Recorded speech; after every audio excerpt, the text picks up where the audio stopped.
Hello जी, नमस्कार। कैसे हैं आप लोग? आशा करता हूँ कि आप सभी बढ़िया होंगे और स्वस्थ होंगे। तो जी, आज की इस वीडियो में हम बात करने वाले हैं आयात और निर्यात में अंतर बताएं, जो कि ये 2 नंबर का क्वेश्चन है। और प्लस में एक और क्वेश्चन है कि भारत में किन किन प्रमुख वस्तुओं का आयात और निर्यात किया जाता है। ये दोनों ही जो प्रश्न है वो 2-2 नंबर का है और टोटल प्रश्नों का जो अंक है वो हो जाता है 4। यानी कि इस वीडियो को देखने के बाद आपकी 4 नंबर मुट्ठी में हो जाएंगे। तो चलिए इस वीडियो को स्टार्ट करते हैं बिना किसी तरीके। इससे पहले अगर आप हमारे चैनल पर नए हैं तो आपसे रिक्वेस्ट है कि आप हमारे चैनल को सब्सक्राइब कर दीजिए एंड वीडियो को लाइक करके एक प्यारा सा कमेंट जरूर कीजिएगा। चलिए वीडियो को स्टार्ट करते हैं बिना किसी देरी के। तो जी, हमारा जो पहला क्वेश्चन है वो है आयात और निर्यात में अंतर बताएं। देखिए, जब भी आप आयात और निर्यात का नाम सुनिएगा तो एक फंडा यानी कि एक चीज़ हमेशा याद रखिएगा। आयात का मतलब आता हुआ, आयात का मतलब आता हुआ और निर्यात का मतलब जाता हुआ। आयात का मतलब आता हुआ और निर्यात का मतलब जाता हुआ। ये अगर आप याद रखते हैं तो आयात और निर्यात की जो परिभाषा है वो आप आसानी से लिख सकते हैं। देखिए, आयात का मतलब होता है कि किसी दूसरे देश से सामान अपने देश में मंगाना, वो आयात कहलाता है। और निर्यात जो है अपने देश के सामान को दूसरे देश में भेजना निर्यात कहलाता है। चलिए इसको और अच्छे से समझते हैं। जब कोई सामान दूसरे या बाहरी देश से अपने देश में मंगाया जाता है तब उसे आयात कहते हैं। जब कोई वस्तु को दूसरे देश या बाहरी देश से अपने देश में मंगाया जाता है तो उसे हम लोग आयात कहते हैं। और जब कोई सामान अपने देश से दूसरे या बाहरी देश में भेजा जाता है तब उसे हम निर्यात कहते हैं। यानी कि जब कोई सामान है, कोई वस्तु है, उसे हम अपने देश में मंगा रहे हैं, दूसरे और बाहरी देश से अपने देश में मंगा रहे हैं, तो उसे हम लोग क्या बोलेंगे? उससे हम लोग आयात बोलेंगे। और जो कोई वस्तु है, जो हमारे देश में एक वस्तु है और हम उसको दूसरे देश यानी कि बाहरी देश में भेज रहे हैं तो उसे हम लोग निर्यात कहते हैं। ये आपको समझ में आ गया? ये सिंपल सी बात है। अगर कोई वस्तु जो है हमारे देश में आ रही है दूसरे देश से तो हम उसे आयात बोलेंगे, यानी कि हम लोग उसको खरीद के मंगा रहे हैं। और जब कोई हम वस्तु को दूसरे देश में भेज रहे हैं तब उसे हम निर्यात बोलेंगे, यानी कि उस वस्तु को हम बेच रहे हैं। अब चलिए इसके अगले प्रश्न की ओर बढ़ते हैं जो इसी से रिलेटेड है।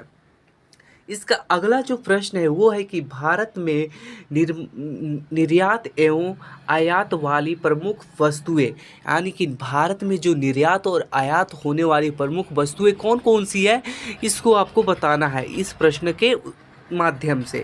तो देखिए, उत्तर में आ रहा है इसके कि भारत की निर्यात वाली वस्तुएं, भारत में निर्यात वाली वस्तुएं पहली हो जाएगी आपकी इंजीनियरिंग सामान। यानी कि जो इंजीनियरिंग सामान जो है ना वो भारत में मंगाई जाती है। यानी कि निर्यात का मतलब होता है कि अपने देश में, सॉरी, निर्यात का मतलब होता है बेचना। यानी कि भारत की जो निर्यात होती है सबसे पहली वस्तु हो जाएगी इंजीनियरिंग की सामान, भारत बेचता है दूसरे देशों को। दूसरा हो जाएगा पेट्रोलियम उत्पाद, भारत पेट्रोलियम उत्पाद भी बेचता है दूसरे देशों को। और उसके बाद रत्न या आभूषण, यानी कि जो आभूषण होता है ना, सोने चांदी जेवर जो होते हैं, भारत उसका भी सेल करता है, यानी कि दूसरे देशों को बेचता है। रासायनिक उत्पाद, रासायनिक जो उत्पाद होते हैं उसे भी भारत दूसरे देशों को बेचता है। वस्त्र भी भारत बेचता है। और कृषि आधारित उत्पाद जो है वो भी भारत जो है वो दूसरे देशों को बेचता है। ठीक है, उसके बाद हो जाएगा अयस्क एवं खनिज आदि। अयस्क और खनिज जो भी है ना, ये भी भारत जो है वो दूसरे देशों को बेचता है, यानी कि दूसरे देशों को निर्यात करता है, दूसरे देशों को निर्यात यानी कि बेचता है। अब भारत की आयात वाली वस्तुएं देखते हैं। भारत में आयात यानी कि भारत में कौन कौन सी वस्तुएं हैं जो खरीदी जाती हैं दूसरे देशों से।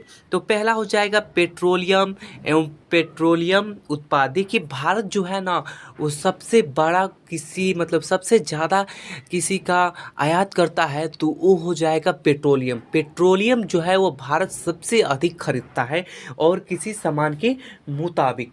और और उसके बाद हो जाएगा मशीनरी, यानी कि मशीनरी जो सामान है उसको भी जो है भारत सबसे अधिक खरीदता है। उसके बाद इंजीनियरिंग सामान हो जाएगा। जो इंजीनियरिंग सामान है वो भी भारत खरीदता है। और सोने चांदी सोने चांदी यानी कि जो भारत है वो सोना और चांदी दूसरे देशों से खरीदता है और उसे आभूषण के तौर पर आभूषण बनाकर उसे निर्यात करता है। जो आपने निर्यात में पढ़ा होगा, रत्न या आभूषण जो है वो भारत निर्यात करता है, लेकिन वो सोना चांदी खरीदता है, निर्यात करता है, सॉरी आयात करता है, उसके बाद उसको आभूषण बना के निर्यात करता है। उसके बाद आ जाएगा अबरक एवं रसायन। अबरक और रसायन का भी जो भारत है वो आयात करता है यानी कि खरीदता है। और उसके बाद लोह अयस्क इत्यादि, लोह अयस्क जो होता है लोहा का अयस्क, उसको भारत खरीदता है और उसके बाद उसमें से लोहा जो शुद्ध लोहा होता है उसको निकाल कर बहुत सारे उद्योगों में लगाता है या उसको बेचता है दूसरे देशों को। तो ये आपने समझ लिया कि भारत किन किन प्रमुख वस्तुओं का आयात और निर्यात करता है, और आपने आयात और निर्यात के बीच का जो अंतर है उसको भी आपने इस वीडियो के माध्यम से समझ लिया। तो अगर इस वीडियो आपको अच्छा लगा होगा तो प्लीज़ वीडियो को लाइक कीजिएगा, चैनल को सब्सक्राइब कीजिएगा और प्यारा सा कमेंट करना ना भूलिएगा। चलिए मिलते हैं नेक्स्ट वीडियो में, तब तक के लिए जय हिंद, जय भारत, वंदे मातरम।